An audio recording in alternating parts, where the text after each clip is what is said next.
Hello Saravanan bro. Hello, நான் சொல்றது கேக்குதா? ப்ரோ. பேசுங்க. கேக்குது ப்ரோ. பேசுங்க பேசுங்க. Bro good morning. கேக்குதா இப்போ? காலை வணக்கம். ஹலோ. காலை வணக்கம் ப்ரோ, கேக்குதா?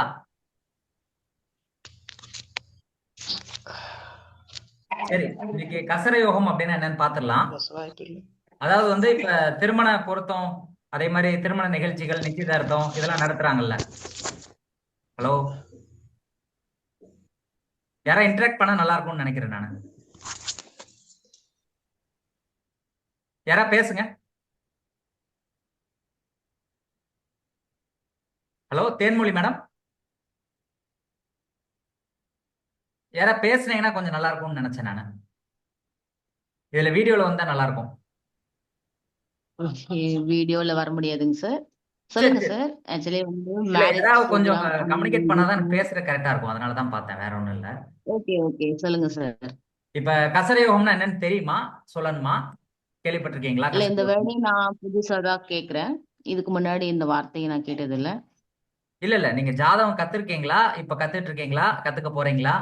இல்ல நான் வந்து பேசிக் படிச்சிருக்கேன். பேசிக் வந்து இப்ப டிப்ளமோ லெவல் முடிச்சிருக்கேன். சரி சரி. ஆக்சுவலி வந்து நான் வந்து ப்ரொஃபஷனலா பார்க்க விரும்பல. ஆக்சுவலி ஆர்வம் அதனால கத்துக்கிட்டேன். சரி சரிங்க மேடம். இப்ப இந்த கசர யோகம் அப்படிங்கறது எதுக்கு பாக்குறாங்க அப்படின்னா, இப்ப யாராவது ஒருத்தவங்க வந்து திருமணம் பண்றாங்க, நிச்சயதார்த்தம் பண்றாங்க அப்படின்னா, அந்த நாள் குறிச்சு கொடுக்கும்போது இந்த கசர யோகம் இருக்குதா அப்படின்னு சொல்லி செக் பண்ணணும். கசர யோகம் இருக்குது அப்படின்னா அந்த நாள்ல வந்து நீங்க சுப முகூர்த்த நிகழ்ச்சிகள் வந்து செய்யக்கூடாது. இப்போ வந்து ஒரு வீடு பால் காய்ச்சுறீங்க, அல்லது வந்து ஒரு திருமணம் பண்றீங்க, ஏதோ ஒரு விஷயத்த வந்து சுப காரியங்கள் தொடங்குறீங்க அப்படின்னா கசர யோகம் இருக்கா அப்படின்னு செக் பண்ணிட்டு தான் நீங்க வந்து பண்ணணும். கசர யோகம் இருக்கிற நாள் அன்னைக்கு அது பண்ணாம இருக்கிறது நல்லது. இந்த கசர யோகம் அப்படிங்கறது எப்படி கண்டுபிடிக்கிறது அப்படின்னு பார்க்கும்போது, சூரியன் இருக்கக்கூடிய நட்சத்திரம், இன்னைக்கு சூரியன் எந்த நட்சத்திரத்தில் இருக்குன்னு பார்க்கணும்.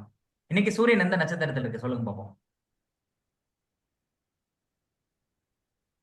சூரியன் எந்த நட்சத்திரத்தில் இருக்கு இன்னைக்கு?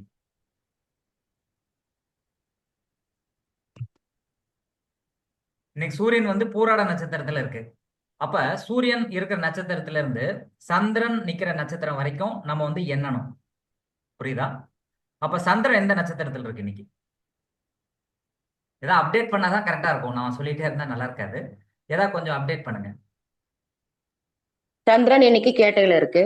கேட்டை நட்சத்திரத்துல இருக்கு. கேட்டை அப்ப இந்த கசர 2ஆம் யோகம் எப்படி பாதத்துல நிக்கிறாங்க. கண்டுபிடிக்கணும் அப்படின்னா, சூரியன் என்ற நட்சத்திரம் பூராடம், சந்திரன் என்ற நட்சத்திரம் வந்து கேட்டை. இது புரியுதுல்ல?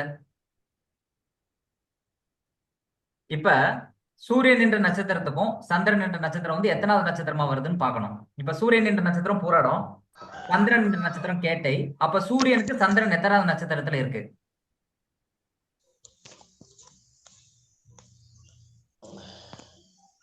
ஆக்சுவலி 26வது நட்சத்திரமா வந்து நிக்குது. புரியல, என்ன சொல்றீங்க? 26வது நட்சத்திரத்துல இருபத்தி ஆறாவது சந்திரன் வந்து நட்சத்திரம். நிக்கிறாங்க. ஓகே, 26வது நட்சத்திரத்துல நிக்குது. இது என்ன பண்ணணும் அப்படின்னா, 9ஆல டிவைட் பண்ணணும், வகுக்கணும். இப்ப 26 9ஆல வகுத்து மீதி என்ன நம்பர் வருதுன்னு பார்க்கணும். இப்ப 26 9ஆல வகுத்துருங்க, எவ்வளவு வருது மீதி?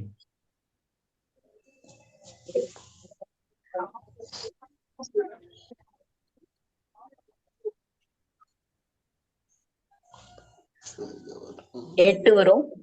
8 வருது. ஓகே, இப்ப இதுல வந்து 1ல இருந்து 9க்குள்ளதான் நம்பர் வரும். நீங்க 9ஆல வகுத்தீங்கன்னா 0ல இருந்து 9க்குள்ளதான் நம்பர் வரும்.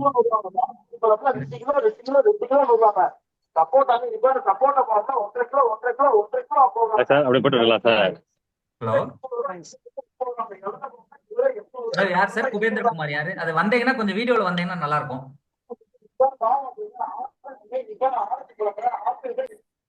குபேந்திர குமார் அப்படிங்கிற வீடியோல வாங்க. எல்லாருமே கொஞ்சம் வீடியோல வந்தா நல்லா இருக்கும் இன்டராக்ட் பண்றது. ஓகே, இப்போ வந்து 8ஆம் நம்பர் வருது. இப்ப கசர யோகம் அப்படிங்கிற எப்படி கண்டுபிடிக்கணும் அப்படின்னா, இது சூரியன் நட்சத்திரத்துல இருந்து சந்திரன் நட்சத்திரம் வரைக்கும் எண்ணணும். அது டோட்டல் வரதை வந்து 9ஆல வகுக்கணும். மீதி வந்து 0ல இருந்து 9க்குள்ள ஒரு நம்பர் வரும். இதுல 3 4 5 9 இந்த நம்பர் வந்தது அப்படின்னா அது கசர யோகம் இருக்குதுன்னு அர்த்தம். 3 4 5 9 இந்த மாதிரி நம்பர்ஸ் வந்ததுன்னா அன்னைக்கு கசர யோகம் இருக்குது அப்படின்னு சொல்லலாம். அதை விட்டுட்டு 1, 2, 6, 7, 8 இந்த மாதிரி நம்பர் வந்ததுன்னா அன்னைக்கு கசர யோகம் இல்லை அப்படின்னு சொல்லலாம். அப்ப இதுல வந்து 8 தான் வந்திருக்கு இன்னைக்கு. அப்ப இன்னைக்கு வந்து கசர யோகம் கிடையாது அப்படிங்கிறத நம்ம கன்ஃபார்ம் பண்ணிக்கலாம். புரியுதா? இப்ப கசர யோகம் இருக்குதா இல்லையாங்கிறது எப்படி கண்டுபிடிக்கணுங்கிறது புரியுதா உங்களுக்கு? சொல்லுங்க, பேசுங்க. தேன்மொழிங்கிறவங்க பேசுங்க. ரொம்ப தெளிவா ஈஸியா புரியுதுங்க சார். அப்ப கசரயோகம் எதுக்கு கண்டுபிடிக்கணும் அப்படின்னா, இன்னைக்கு ஒரு நல்ல சுப காரியங்கள் பண்றீங்க, கசரயோகம் இருக்கிற அன்னைக்கு பண்ணீங்கன்னா அது பெரிய பாதிப்பை வந்து கொடுக்கும். இப்ப கல்யாண நாள் குறிக்கும் போது கசரயோகம் வந்து எந்த ஜாதகரும் பாக்குறது இல்ல. இங்க இருக்கக்கூடிய பெரிய ஜோதிடர்கள்ல இருந்தே சொல்றேன் நான். ஒரு 98% ஆஃப் தி ஜோசியர்கள் வந்து கசரயோகம் பாக்குறது இல்ல. இப்போ பார்க்காம நீங்க முகூர்த்தம் குறிச்சு கொடுக்குற நாள் அன்னைக்கு கசரயோகம் இருந்ததுன்னு வச்சுக்கோங்களேன், அந்த டைம்ல வந்து திருமணம் நடந்தா அந்த தம்பதிகள் பிரியறதுக்கு வாய்ப்பு இருக்கு. யாரா சிசு உருவாச்சுன்னா இறந்து போறதுக்கு வாய்ப்பு இருக்கு. இந்த மாதிரி வந்து பெரிய கண்டங்களை ஏற்படுத்தும் கசரயோகம் அப்படிங்கிறது. அதனால கசரயோகம் வர நாள் எதுன்னு பார்த்து அன்னைக்கு வந்து சுப காரியங்கள் செய்யக்கூடாது. அப்ப வழிபாடு பண்றீங்கன்னு வச்சுக்கோங்களேன், இன்னைக்கு கோயில் போறீங்க, கசரயோகம் வந்துருச்சு, நீங்க கோயிலுக்கு போறீங்க அப்படின்னா அன்னைக்கு நீங்க கடவுள்கிட்ட வேண்டுனீங்கன்னா உங்களுக்கு பாதிப்பு வரும். அப்ப கோயிலுக்கே நீங்க வந்து போகக்கூடாது. கசரயோகம் நாள்ல வந்து கோயில்ல போய் வழிபாடு பண்ணா உங்களுக்கு எந்த விதமான பெனிஃபிட் கிடைக்காது. புரியுதா உங்களுக்கு? அப்ப நம்ம என்ன பண்றோம் அப்படின்னா, அன்னைக்கு கோயில் போயிட்டோம் தெரியாம, கசரயோகம் அன்னைக்கு கோயில் போயிட்டோம் அப்படின்னா எதிர்மறையான வழிபாடு பண்ணீங்கன்னா வெற்றி. இப்ப நீங்க கடவுள்கிட்ட போயிட்டு எனக்கு எதுவும் வேண்டாம்னு சொன்னீங்கன்னா அன்னைக்கு எல்லாமே கிடைக்கும். எனக்கு வேணும் வேணும்னு கேட்டீங்கன்னா நீங்க கேட்கறது எல்லாமே வந்து கிடைக்காம போயிடும். அதனால வந்து அன்னைக்கு வழிபாடு பண்ணாம இருக்க சிறப்பு. அப்படி தப்பி தவறி வழிபாடு பண்ணிட்டீங்க அப்படின்னா நெகட்டிவா வழிபாடு பண்ணுங்க, உங்க வாழ்க்கையில வந்து வெற்றி கிடைக்கும். இதுதான் கசர யோகம் அப்படிங்கிற விஷயத்தினுடைய புரிதல். இதுல ஏதாவது டவுட் இருந்துச்சுன்னா நீங்க கேட்கலாம். Okay okay super bro. சரியான பாயிண்ட் சொல்லியிருக்கீங்க. புரியுதா? ஓகே ஓகே சூப்பரா புரிஞ்சுது ப்ரோ. ஓகே, திரும்ப சொல்லணுமா? அந்த நம்பர்ஸ் கொஞ்சம் சொல்லுங்க. அதாவது திரும்பவும் ஒரு ரிப்பீட் பண்ணிடுறேன்.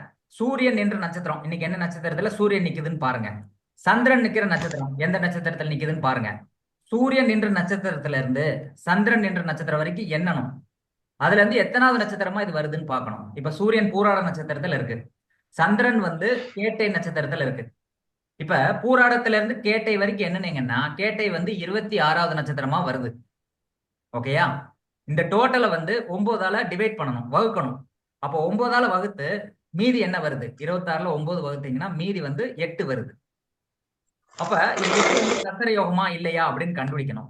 எதெல்லாம் கசர யோகம் அப்படின்னா நம்பர்ல சொல்றேன், நோட் பண்ணிக்கோங்க. 3, 4, 5, 9. 3, 4, 5, 9 இந்த நம்பர் வந்ததுன்னா அன்னைக்கு கசர யோகம். இதை தவிர்த்து வேற நம்பர் வந்ததுன்னா கசர யோகம் இல்லை.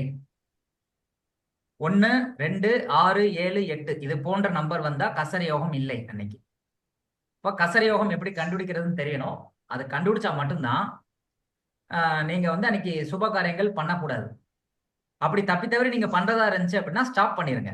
இப்போ யாரோ ஒருத்தவங்க வந்து மேரேஜ் பண்றாங்க, முகூர்த்தம் குறிச்சு கொடுத்துட்டாங்க, தப்பான முகூர்த்தம் நல்லா இருக்குது ஆனா இன்னைக்கு கசர யோகம் இருக்குது அப்படின்னா மேரேஜ் பண்ணா வாழ்க்கை சிறக்காது. என்ன பொறுத்தா இருந்தாலும் அதுல வந்து பாதிப்பு வரும், கேரண்டியா சொல்ல முடியும். அப்படியே வழிபாடும் பண்ணக்கூடாது. குலதெய்வம் கோயிலுக்கு போறீங்க அல்லது ஒரு வீடு கட்டுறீங்க அல்லது வந்து தெய்வ வழிபாடு பண்றீங்கனாலே அன்னைக்கு வந்து நீங்க வழிபாடு பண்ணா அதுக்குரிய ரிசல்ட் வந்து உங்களுக்கு கிடைக்காது. இதை வந்து நீங்க தெரிஞ்சுக்கோங்க. அசோக் அப்படிங்கிற கொஞ்சம் பேசுங்களேன், கொஞ்சம் ஃபேஸ் காட்டினா நல்லா இருக்கும்னு நினைக்கிறேன் நான். இந்த மூட்டை எடுத்து விட்டு பேசுங்க அசோக் அப்படிங்கிறவரு. இல்ல சரவணங்கிறத பேசுங்க, யாராவது பேசுங்க. வேற ஏதாவது கொஸ்டின்ஸ் இருந்துச்சுன்னா கேட்கலாம் நீங்க. யாருக்கா கொஸ்டின்ஸ் இருந்துச்சுன்னா கேட்கலாம்.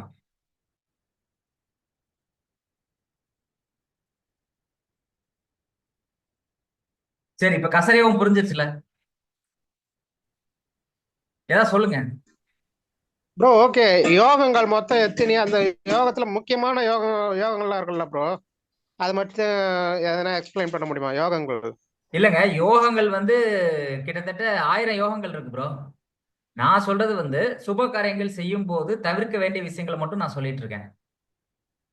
இந்த கசர யோகம் அப்படிங்கிறது சுப காரியத்தை தவிர்க்கக்கூடிய விஷயம். யோகங்கள் வந்து பஞ்சாங்க ரீதியா யோகங்கள் இருக்கு, கிரக சேர்க்கை மூலியமா வரக்கூடிய யோகங்கள் இருக்கு. அது வேற, இது வேற. ஆ, ஆ, ஆ. அதான் மொத்தம் 27 யோகம் இருக்குன்ற மாதிரி போட்டிருந்தாங்க ப்ரோ புக்ல. 27 யோகங்கள், எத்தனை இல்ல இல்ல நட்சத்திரம் அது இருக்கோ வேற, அத்தனை அது யோகங்கள். நாம யோகங்கள். நீங்க சொல்றது வந்து நாம யோகங்கள். நாம யோகங்கள்ங்கிறது 27 யோகங்கள் இருக்கு, அது வேற. கிரக ஆ, சேர்க்கையினால் ஆ, இருக்கக்கூடிய யோகங்கள் அது வேற. இது மாதிரி யோகங்கள் இருக்கு, அதுவும் வேற. மூணுமே வேற வேற. கசரயோகம் பத்தி புரியுதான்னு பாருங்க, அதுக்கடுத்து நம்ம வேற ஓகே டாபிக். ப்ரோ. வேற டாபிக் எடுக்கலாம் ப்ரோ, வேற டாபிக் எடுக்கலாம். ஓகே, இப்ப நேத்திரம் ஜீவன் அப்படின்னு சொல்லி ஒரு டாபிக் இருக்கு.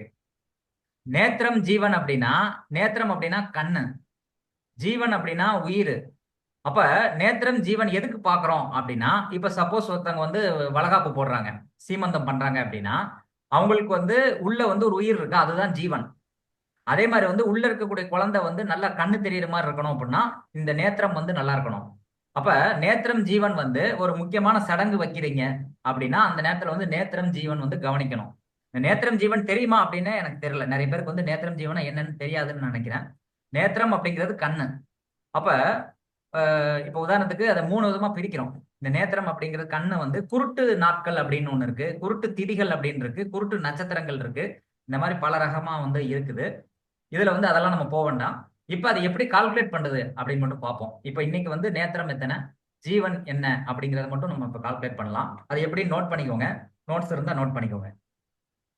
இந்த நேத்திரம் அப்படிங்கறது எப்படி கண்டுபிடிக்கணும் அப்படின்னா, அஸ்வினி நட்சத்திரம் இருக்குல்ல, அஸ்வினி நட்சத்திரத்துல இருந்து இன்னைக்கு இருக்கக்கூடிய நட்சத்திரம் வரைக்கும் நீங்க எண்ணணும். அஸ்வினி நட்சத்திரம் ஸ்டார்டிங் நட்சத்திரம், அதுல இருந்து இன்னைக்கு நடைமுறையில இருக்கக்கூடிய நட்சத்திரம் பாத்தீங்க அப்படின்னா கேட்டை நட்சத்திரம். அப்ப அஸ்வினில இருந்து கேட்டை வரைக்கும் நீங்க எண்ணணும். அப்ப கேட்டை வந்து 18வது நட்சத்திரமா வருதா, அஸ்வினில இருந்து கேட்டை 18வது நட்சத்திரமா வருதா. அப்ப 18 டிவைடட் பை 9, இதை வந்து 9ஆல வகுக்கிறோம். இந்த 18 நட்சத்திரத்தை, அதாவது 18வது நட்சத்திரம் வந்து சந்திரன் நட்சத்திரம் வருது அஸ்வினில இருந்து, அதை வந்து 9ஆல வகுக்கிறோம். மீதி என்ன வருதோ, மீதி என்ன வருது சொல்லுங்க, பிரியாங்கிறவங்க சொல்லுங்க. 0. 0 வருது. அப்ப இன்னைக்கு வந்து இப்ப இதுல வந்து எது வந்து நேத்திரம் 3 விதமா பிரிக்கிறாங்க. நேத்திரம் வந்து 0ன்னு இருக்கும், நேத்திரம் 1ன்னு இருக்கும், நேத்திரம் 2ன்னு இருக்கு.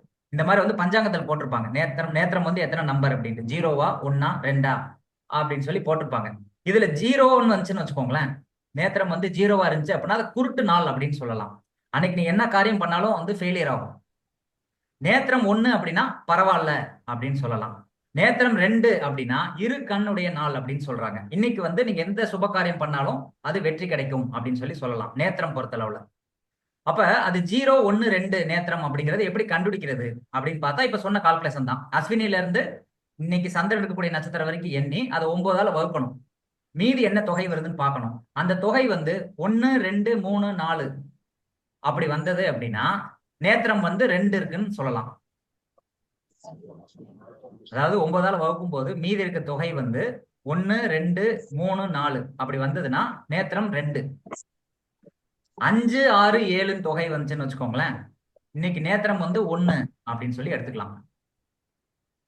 புரியுதா? 7, 8 சரி 8, 9, 0 இந்த மாதிரி வந்ததுன்னா நேத்திரம் வந்து இன்னைக்கு 0 அப்படின்னு சொல்லி சொல்லலாம். அப்ப நேத்திரம் வந்து 0வா 1ஆ 2ஆன்னு கண்டுபிடிக்கணும் ஃபர்ஸ்ட். அப்ப நேத்திரம் 0ன்னு இருந்துச்சு அப்படின்னா இன்னைக்கு குருட்டு நாள், அன்னைக்கு வந்து எந்த காரியமும் நீங்க செய்யக்கூடாது. புரியுதா? நல்ல காரியங்கள் சுப காரியங்கள் எதையுமே தொடங்கக்கூடாது. 0, 1, 2 இப்படி இருக்கு. 0 வந்த அன்னைக்கு வந்து குருட்டு நாள், எதுவுமே பண்ணக்கூடாது. 1னா பரவாயில்ல, 2னா கண்டிப்பா வந்து சுப காரியங்கள் பண்ணலாம். அப்ப நேத்திரம் எப்படி கண்டுபிடிக்கிறதுன்னு புரியுதா? புரியலன்னா கேட்கலாம். கிளியரா இருக்குங்க. வேற யாருக்கா டவுட் இருக்கா? அது புரியுதா?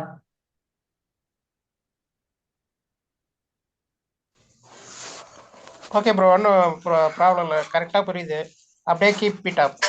அப்புறம் ப்ரோ, நேத்திரம் எப்படி? சொல்லுங்க சொல்லுங்க. சரி, இப்ப ஜீவன் எப்படி கண்டுபிடிக்கிறதுன்னு பார்ப்போம். நேத்திரம் கண்டுபிடிச்சாச்சு, இப்ப ஜீவன் வந்து கண்டுபிடிக்கணும். இந்த ஜீவன் எப்படி கண்டுபிடிக்கிறது அப்படின்னா, சூரியனுக்கு முன்னாடி உள்ள 2 நட்சத்திரம், சூரியனுக்கு பின்னாடி உள்ள 2 நட்சத்திரம் இருக்குதுன்னு வச்சுக்கோங்களேன். இப்ப சூரியன் இன்னைக்கு வந்து பூராட நட்சத்திரத்துல இருக்கு, ரைட்டா? இப்ப பூராட நட்சத்திரத்துக்கு முன்னாடி உள்ள 2 நட்சத்திரம் என்ன? யாராவது சொல்ல முடியுமா? யாரா பேசுங்களேன். மூலம், கேட்டை. இல்ல, முன்னாடி உள்ள 2 நட்சத்திரம். முன்னாடி உள்ள நட்சத்திரம் உத்திராடம், அவிட்டம். சாரி, உத்திராடம், திருவோணம். ஓகே. உத்திராடம், திருவோணம் போன்ற 2 நட்சத்திரம் இருக்கு பாத்தீங்களா? அது அந்த நட்சத்திரத்துக்கு வந்து இன்னைக்கு ஜீவன் வந்து 0. புரியுதா? அதுக்கடுத்து இந்த சூரியன் நின்ற நட்சத்திரத்துக்கு பின்னாடி 2 நட்சத்திரம் வருது. அது என்ன?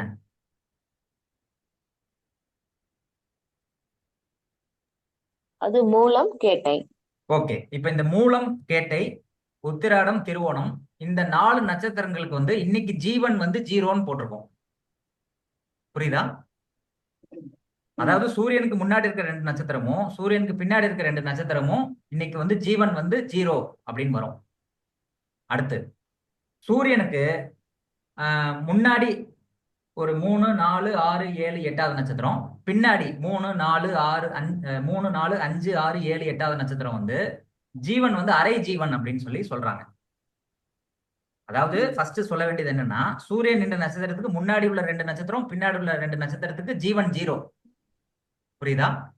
சூரியன் என்ற நட்சத்திரத்துக்கு முன்னாடி இருக்கிற நட்சத்திரத்துல 3, 4, 5, 6, 7, 8, பின்னாடி இருக்கிற நட்சத்திரத்துல 3, 4, 5, 6, 7, 8 இந்த நட்சத்திரங்களுக்கு வந்து ஜீவன் வந்து அரை ஜீவன் அப்படின்னு சொல்லி நம்ம சொல்லலாம். மூணாவது வந்து சூரியனுக்கு முன்னாடி 9, 10, 11, 12, 13 இந்த நட்சத்திரம். சூரியனுக்கு பின்னாடி உள்ளதுல 9, 10, 11, 12, 13 இந்த நட்சத்திரம் வந்து ஜீவன் வந்து 1ஆ வரும். அப்ப ஜீவன் 0, ஜீவன் அரை, ஜீவன் 1 எப்படி கண்டுபிடிக்கிறதுன்னு புரியுதா? கன்ஃபியூஷன் இருந்தா கேட்கலாம். கொஞ்சம் இன்னொரு தடவை எக்ஸ்பிளைன் பண்ணுங்க சார். யார் பேசுறீங்க? Okay okay.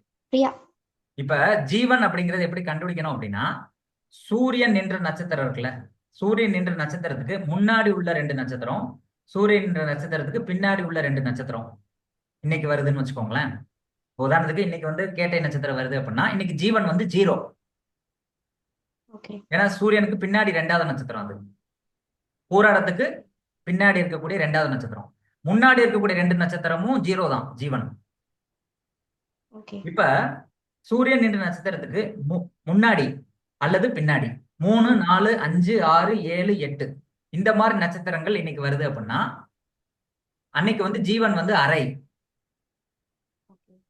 அடுத்து சூரியனுக்கு முன்னாடி அப்புறம் பின்னாடி 9, 9வது நட்சத்திரம், 10வது நட்சத்திரம், 11ஆம் நட்சத்திரம், 12வது நட்சத்திரம், 13ஆம் நட்சத்திரம் இன்னைக்கு வருது அப்படின்னா அவங்களுக்கு வந்து இன்னைக்கு ஜீவன் வந்து 1. புரியுதா? அப்ப ஜீவன் 0, ஜீவன் அரை, ஜீவன் 1 இதை எப்படி கண்டுபிடிக்கிறதுன்னு புரியுதா? புரிஞ்சுது. இப்ப இன்னைக்கு பஞ்சாங் புக் யார்ட்டையா இருந்தா கொஞ்சம் எடுங்களேன். யார்ட்டையா பஞ்சாங் புக் இருக்கா?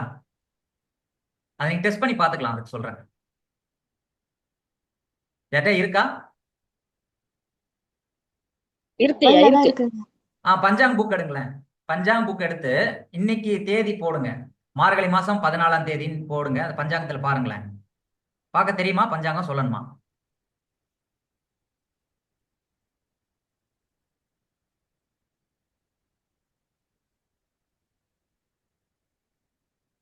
ஹலோ,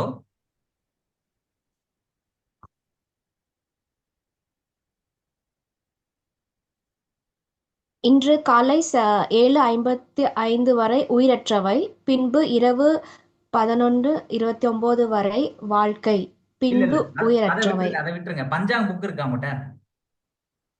இல்லைங்க. நான் காமிக்கிறேன், கொஞ்சம் வெயிட் பண்ணுங்க. பஞ்சாங் புக்கை நான் காமிக்கிறேன், எப்படின்னு காட்டிடுறேன்.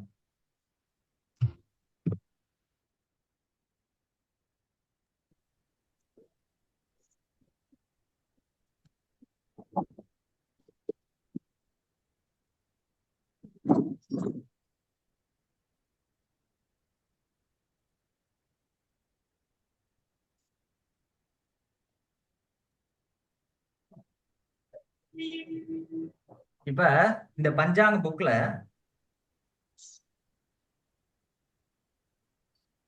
டிசம்பர் 29ல உங்களுக்கு தெரியுதான்னு பாருங்க. பஞ்சாங் புக்கு தெரியுதா? தெரியலன்னா கேளுங்க. தெரியுதா? தெரியல. தெரியலையா? இப்பதான் தெரியுது.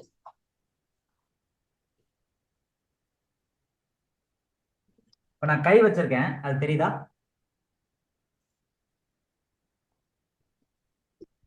நான் கை போயிட்டு வச்சிருக்கேன் போயிட்டு தெரியுதா? வருது.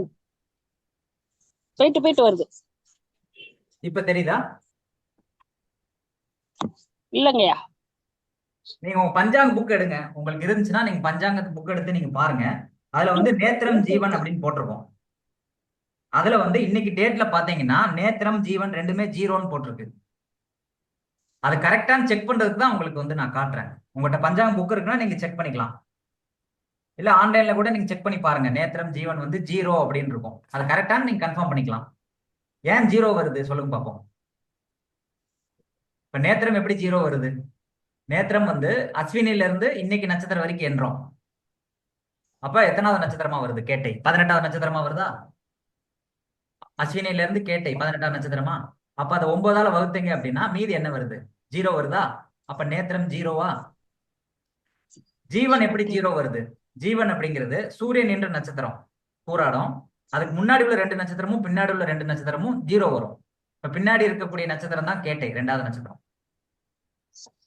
அப்ப அது வந்து ஜீரோன்னு எடுத்துக்கிறோம். அப்ப ஜீவனும் ஜீரோ, நேத்திரமும் ஜீரோ.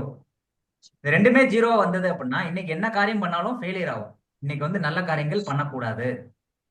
இன்னைக்கு யாரோ ஒருத்தவங்க வராங்க, இன்னைக்கு வந்து உடல்நிலை சரியில்லை, இவங்க வந்து ஹாஸ்பிட்டல் வந்து ரொம்ப சீரியஸா இருக்காங்கன்னு சொல்லி ஒருத்தங்க கேட்கறாங்க. அவங்க பிழைப்பாங்களான்னு கேட்டா சத்தியமா இறந்துருவாங்கன்னு சொல்லலாம். நீங்க ஜாதகத்தை பார்க்க தேவையில்லை. நேத்திரம் ஜீவன் ஜீரோல இருக்கும்போது ஒருத்தங்க வந்து உயிர் பிழைப்பாங்களான்னு கேட்டா இறந்துருவாங்கன்னு கேரண்டியா சொல்லலாம். பிழைக்கிறதுக்குரிய வாய்ப்புகள் இல்லை.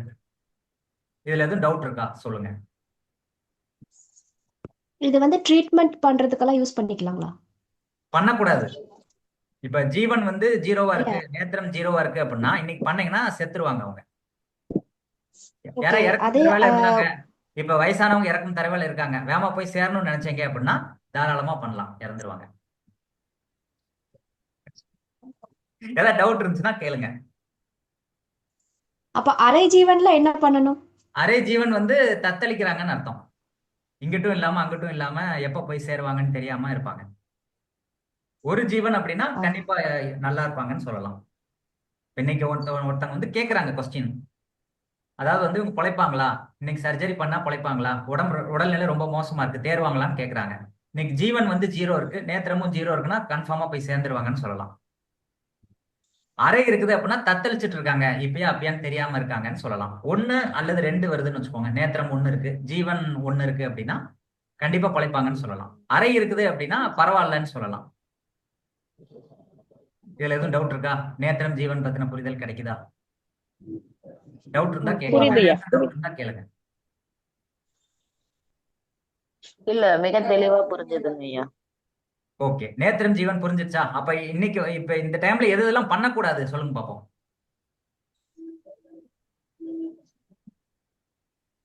நல்ல காரியம் பண்ணக்கூடாது. அதாங்க, என்ன மாதிரி காரியங்கள் பண்ணக்கூடாது அது ஒரு லிஸ்ட் சொன்னாதானே புரியும். ஆஸ்பத்திரிக்கு போக கூடாது. ஆஸ்பத்திரி போக கூடாது. அடுத்து ஆபரேஷனுக்கு இது பண்ணக்கூடாது இன்னைக்கு. சரி, அது வந்து ஜீவனும் நேத்திரமும் ஜீரோ சைபர்ல இருந்துச்சுன்னா தான் அந்த மாதிரி பாத்துக்கணும் நீங்க. அரை இதுக்கு பரவாயில்லையா? எது புரியல? அரை ஜீவன் இருந்தா பரவாயில்லையா? அரை ஜீவன் இருந்தா பரவாயில்ல.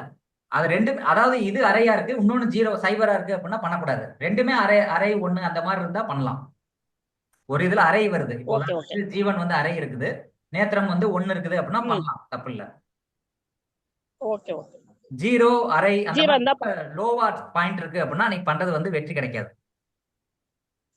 சரி. இப்ப நேத்திரம்னா என்ன, அதுக்கு கொஞ்சம் அர்த்தம் சொல்லுங்க. இல்ல, நேத்திரம்னா கண்ணு, பார்வை. கண்ணு.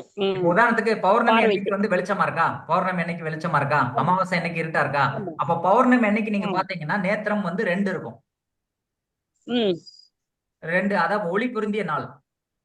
ஓகே அமாவாசை ஓகே வந்து ஓகே. ஒளியற்ற நாள். Okay sir. ஓகே. அதே மாதிரி வந்து குருட்டு நாள்கள் இருக்கு, குருட்டு திதிகள் இருக்கு. அது ஒரு கான்செப்ட் இருக்கு, அது டெப்தா போக வேண்டாம்னு நினைக்கிறேன். இது மட்டும் நீங்க புரிஞ்சுக்கிட்டா போதுமானது. இப்ப செவ்வாய்க்கிழமை சனிக்கிழமைங்கிறது குருட்டு நாட்கள் அப்படின்னு சொல்லுவோம். அமாவாசை அப்படிங்கிற குருட்டு திதின்னு சொல்றோம்.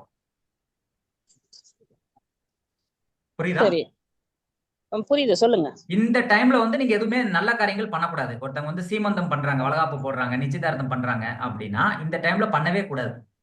நேத்திரம் ஜீவன் கவனிக்காம எதையுமே பண்ணக்கூடாது. இப்போ நீங்க நல்ல காரியங்கள் தொடங்குறாங்க, சுப காரியங்கள், வீடு கட்டுறீங்க, வீடு பால் காய்ச்சுறீங்க, அல்லது திருமணத்துக்கு நாள் குறிச்சு கொடுக்குறாங்கன்னா நீங்களே செக் பண்ணலாம். நேத்திரம் ஜீவன் நல்லா இருக்கான்னு பார்க்கணும். நல்லா இல்லாம நீங்க திருமணம் பண்ணா அந்த குழந்தை வந்து பாதிக்கப்படும். அவங்களுக்கு உருவாக்கக்கூடிய சிசு வந்து குருடா பிறக்கிறதுக்கு வாய்ப்பு இருக்கு, அல்லது வந்து ஏதோ ஒரு ஊனமா பிறக்கிறதுக்கு வாய்ப்பு இருக்கு. பாப்பங்க, ம். நான் பாப்பங்க, ரெண்டுமே பாப்பேன் எல்லாத்துக்கும். இல்ல இல்ல ஜீவன் நேத்திரம் உங்களுக்கு பாப்பேன். சொல்லல, பொதுவா எல்லாருமே பாக்குறது நல்லதுன்னு சொல்றேன். சரிங்க சார். இதுல எதுவும் டவுட் இருந்துச்சுன்னா கேளுங்க, டவுட் இல்லைன்னா அடுத்த இதுக்கு போலாம். இதெல்லாம் ஒண்ணும் இல்ல, அடுத்தது போலாம். சரி, ஓகே. இப்ப நட்சத்திரத்தை பத்தி பார்ப்போம். ஒவ்வொரு நட்சத்திரத்தன்னைக்கு என்னென்ன விஷயங்கள் பண்ணலாம் அப்படின்னு சொல்லி உங்களுக்கு தெரியுமா? ஏதாவது தெரிஞ்சா நீங்க சொல்லலாம். இப்ப அஸ்வினி நட்சத்திரத்தன்னைக்கு என்ன பண்ணலாம், உங்களுக்கு ஏதாவது தெரிஞ்சா சொல்லலாம். இல்லைங்க, சொல்லுங்க, நீங்க சொல்லுங்க. அதாவதுங்க, ஃபர்ஸ்ட் வந்து ஒரு 3 நட்சத்திரம் சொல்லிடுறேன். அஸ்வினி, மகம், மூலம், கேதுனுடைய நட்சத்திர நாள் அன்னைக்கு என்னென்னலாம் பண்ணலாம் அப்படின்னு சொல்லி சொல்றேன். நோட் பண்ணிக்கோங்க. நோட் இருந்துச்சுன்னா நோட் பண்ணிக்கோங்க. ஓகே. ஆ, இப்ப அஸ்வினி நட்சத்திரம் குறிக்கக்கூடிய விலங்கு பாத்தீங்கன்னா குதிரை தலை. அதனுடைய சிம்பல் வந்து குதிரையினுடைய தலை மாதிரி இருக்கும். குதிரை தலை தான் அது சிம்பல். அடுத்து இது குறிக்கக்கூடிய பகுதி வந்து ஊர் பகுதி. இது குறிக்கக்கூடிய பகுதி வந்து ஊர் ம், பகுதி. இது வந்து சர ஓகே, நட்சத்திரம். சர நட்சத்திரம், தாது நட்சத்திரம். Okay sir. அடுத்து இது அக்னியை குறிக்கக்கூடிய இடம். நெருப்பு நெருப்பு சம்பந்தப்பட்ட நட்சத்திரம். இதை வந்து நோட் பண்ணிக்கோங்க. அடுத்து இதுல வந்து சூரியன் உச்சமடையும். அஸ்வினி நட்சத்திரத்துல சூரியன் உச்சமாகும். ஓகேயா? ஓகே, அப்ப இன்னைக்கு என்னென்னலாம் பண்ணலாம் அப்படின்னா, சூரியன்கிறது எதை குறிக்குது? அதாவது நகைகளை குறிக்குது. சூரியன் வந்து ஆபரணங்களை குறிக்குது. அப்ப ஆபரணங்கள் வாங்குறதுக்கு சிறந்த நட்சத்திரம் வந்து அஸ்வினி நட்சத்திரம். தங்கம், வைரம், வெள்ளி போன்ற ஆபரணங்கள் வாங்குறீங்க அப்படின்னா அஸ்வினி நட்சத்திரத்தன்னைக்கு வாங்கலாம். ஓகே. அடுத்து ஆலய வழிபாடு பண்றீங்க, ஏதாவது புதுசா வந்து ஒரு பயிற்சி எடுக்கிறீங்க, இப்ப ஜோதிடத்துக்கே நீங்க சேர்றீங்கன்னா சேரக்கூடிய நாள் வந்து அஸ்வினி நட்சத்திரமா இருந்தா சிறப்பா இருக்கும். அதே மாதிரி கோயில் பிரயாணம் போறீங்க, ஏதாவது ஒரு கோயிலுக்கு போகணும்னு நினைக்கிறீங்க, அஸ்வினி நாள் நட்சத்திரம் அன்னைக்கு நீங்க கோயில் பிரயாணம் போனா அந்த பிரயாணம் வந்து சிறப்படையும், வெற்றி கிடைக்கும். ஓகே, ஓகே, எழுதிட்டீங்களா? எழுதிட்டேங்க. ஓகே. அடுத்து பாத்தீங்கன்னா முடியை குறிக்கிறது தான் கேது. அஸ்வினிங்கிறது கேது தானே, அப்ப கேதுங்கிறது முடியை குறிக்கக்கூடியது. செவ்வாய் அப்படிங்கிறது வந்து பிளேடு, கேதுங்கிறது வந்து முடி.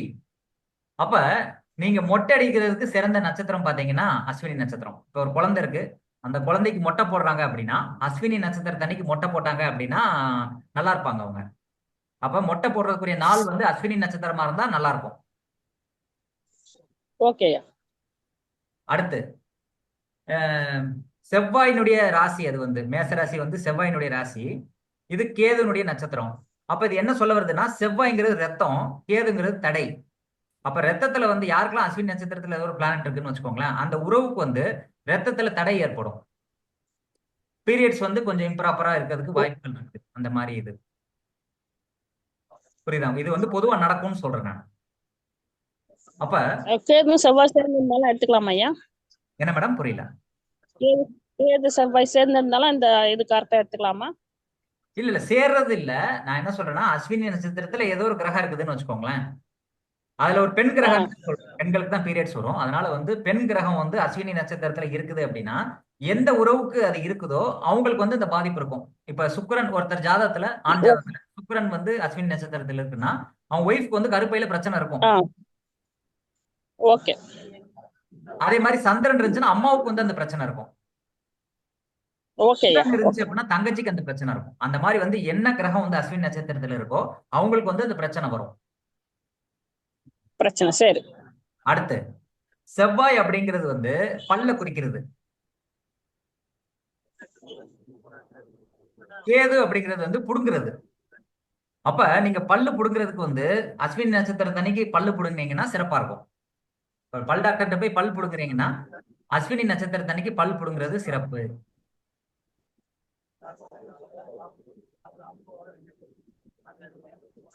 ஓகே, புரியுதா மேடம்? அடுத்து புரியுதுப்பா. இப்ப குழந்தைகளுக்கு வந்து ஃபர்ஸ்ட் வந்து பூணூல் போடுறாங்க, அல்லது வந்து அரைஞான் கயிறுன்னு சொல்றாங்கல்ல, அண்ணா கயிறு வந்து கட்டுறாங்க, பூணூல் போடுறாங்க, கையில வந்து கயிறு கட்டுறாங்க அப்படின்னா அது போடுறதுக்கு சிறந்த நட்சத்திரம் வந்து அனுச நட்சத்திரம். ஓகே, புரியுதா மேடம்? புரியுது சார். அடுத்து தாலி கயிறு, அதுக்கப்புறம் போடக்கூடிய மாலை, அதுவுமே கேது தான்.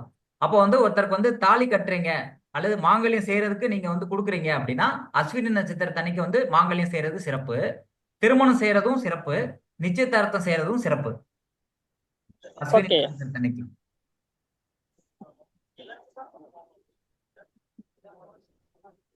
அதே மாதிரி தலையில ஏதாவது பிரச்சனை இருக்குது அப்படின்னா தலை சம்பந்தப்பட்ட விஷயத்துல நீங்க சர்ஜரி பண்றது அன்னைக்கு பண்ணா சிறப்பு. ஓகே, அடுத்து ஒருத்தர் வந்து கர்ப்பதானம் செய்யறதுக்கு வந்து அஸ்வினி நட்சத்திரம் சிறந்தது. விந்தணுவை குறிக்கிறது தான் இது அஸ்வினி. அப்ப ஆண்கள் வந்து கர்ப்பதானம் செய்யற நட்சத்திரம் வந்து அஸ்வினி நட்சத்திரமா இருந்தா சிறப்பு.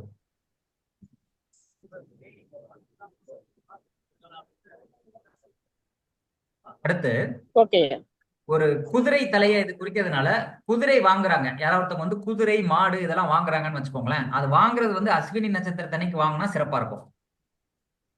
மாட்டு வண்டி, குதிரை வண்டி, மாடு, குதிரை வாங்குறது எல்லாமே அஸ்வினி நட்சத்திரத்தன்னைக்கு வாங்குறது வந்து வெற்றி கிடைக்கும், நல்லா ஏற்றம் கிடைக்கும்.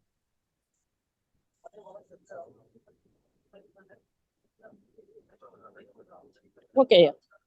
அடுத்து நீங்க கார் வாங்குறீங்க அல்லது வந்து 2 வீலர் வாங்குறீங்கன்னு வச்சுக்கோங்களேன், அதுவும் அஸ்வினி நட்சத்திரத்தன்னைக்கு புதுசா வாங்குறது வந்து நல்லது.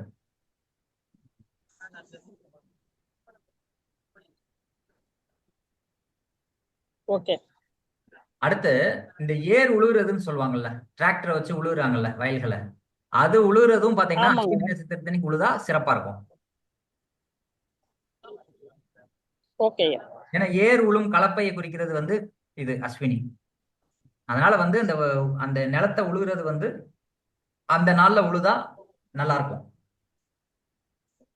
அடுத்து ஓகே, மர வேரை குறிக்கிறது வந்து அஸ்வினி நட்சத்திரம். மர வேர், ஒரு மரத்தினுடைய வேர், ஒரு செடியினுடைய வேர் பகுதியை குறிக்கிறது வந்து அஸ்வினி நட்சத்திரம். அதனால வந்து ஒரு சின்ன செடிகளை வந்து நட்டு வளர்க்குறீங்க, மரத்தை நட்டு வளர்க்குறீங்க அப்படின்னா அன்னைக்கு வந்து நீங்க மரம் நட்டீங்கன்னா சக்சஸ்ஃபுல் ஆகும் அஸ்வினி நட்சத்திரத்தை அன்னைக்கு. ஓகே. அடுத்து சரஸ்வதியை குறிக்கக்கூடிய நட்சத்திரம் அஸ்வினி நட்சத்திரம். அதிதேவதையை வந்து சரஸ்வதி. அப்ப ஒருத்தவங்க வந்து ஃபர்ஸ்ட் ஸ்கூலுக்கு போறாங்க அப்படின்னா அஸ்வினி நட்சத்திரத்தன்னைக்கு போனது வந்து சிறப்பு. அல்லது ஃபர்ஸ்ட் கல்வி வந்து அஸ்வினி நட்சத்திரத்தன்னைக்கு யாராவது போதனை பண்ணா சிறப்பா இருக்கு. அல்லது ஜோதிடமே பாத்தீங்கன்னா ஃபர்ஸ்ட் நீங்க படிக்கிறீங்க அப்படின்னா அஸ்வினி நட்சத்திரத்தன்னைக்கு நீங்க யார்ட்டையா கத்துக்கிறது வந்து உங்களுக்கு வெற்றி கொடுக்கும்.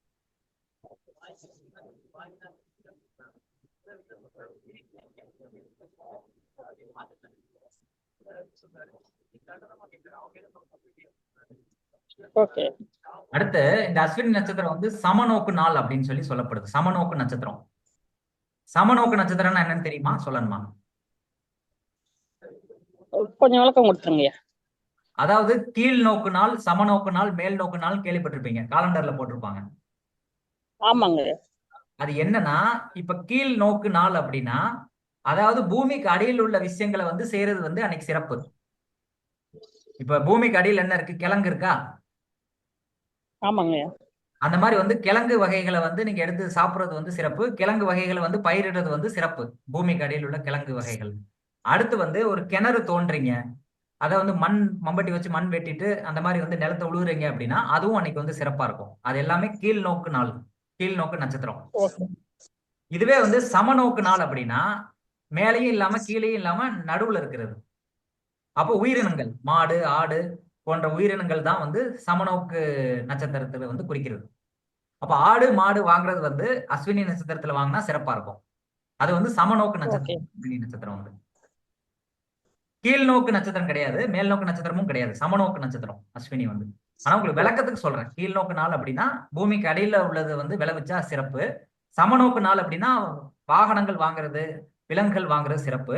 மேல் நோக்கு நாள் அப்படின்னா நீங்க வந்து ஒரு இது கட்டுறீங்கல்ல, ஒரு கல்யாணத்துக்கு தோரணை கட்டுறீங்கல்ல, அந்த மாதிரி கட்டுறது, வாழை மரம் நடுறது, ஆமா கட்டுறது, வாழை மாமரம் இது அது போன்ற விஷயங்கள் வந்து மேல் நோக்கி போகக்கூடிய மரங்களை நடுறது வந்து இதுதான் வந்து மேல் நோக்கு நட்சத்திரம்னு சொல்றோம். மேல் நோக்கு நாள், கீழ் நோக்கு நாள், சமநோக்கு நாள்னு சொல்றோம். இது புரியுதா உங்களுக்குன்னு பாருங்க. சரி சார். ஓகே புரியுது சார். ஓகே இது வந்து சமநோக்கு நாள், அதாவது சமநோக்கு நட்சத்திரம் அஸ்வினி வந்து. அப்ப அன்னைக்கு மாடு ஆடு போன்ற உயிரினங்கள் வாங்குறது சிறப்பா இருக்கும். ஓகே. அடுத்து ஒரு வியாதி வருது, அந்த வியாதிக்கு மருந்து எடுக்கிற நாள் வந்து அஸ்வினி நட்சத்திரமா இருந்தா சிறப்பா இருக்கும். வியாதி வந்து குணமாயிடும். அடுத்து யாராவது ஒருத்தவங்க வந்து ஃபாரின் போகணும்னு நினைக்கிறாங்க, வெளிநாடு போறவங்க வந்து வெளிநாடு போற நாள் வந்து அஸ்வினி நட்சத்திரத்தன்னைக்கு வெளிநாடு போனா அவங்க வாழ்க்கை வந்து நல்லா இருக்கும்.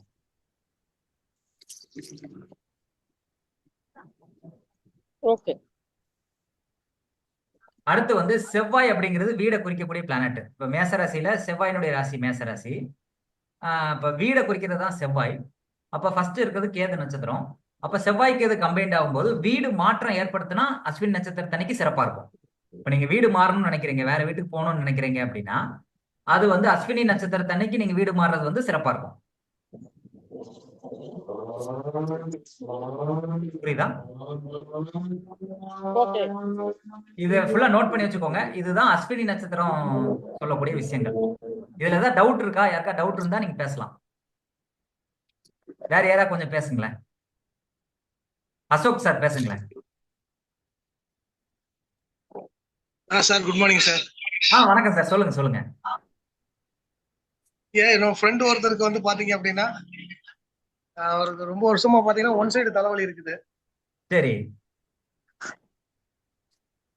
அவங்களுக்கு நம்ம அந்த அஸ்ட்ராலஜிக்கல் வியூல ஏதாவது இதை பண்ணா சரியாகுங்களுக்கு ஏதாவது வாய்ப்பு இருக்கா? இல்ல வாய்ப்பு இருக்கான்னு சொல்றேன் சார். அது என்னன்னு தெரிஞ்சுக்கோங்க. அதாவது வந்து வலது பக்க தலை அப்படிங்கிறது சூரியன், இடது பக்க தலை அப்படிங்கிறது சந்திரன். அப்ப சூரியன் வலுவா இருந்தா ஒற்றை தலைவலி வரும் வலது பக்கமா, சந்திரன் வலுவா இருந்தா இடது பக்க தலைவலி வரும். அவருக்கு எந்த சைடு தலைவலி இருக்கு? அவங்களுக்கு இடது பக்கம். இடது பக்கம் அப்படின்னா சந்திரன் வந்து வலுவா இருக்கும். அதனால அதான் நீர் தங்குறதுனால வரக்கூடிய தலைவலியா இருக்கும். சந்திரங்கிறது நீர் தானே.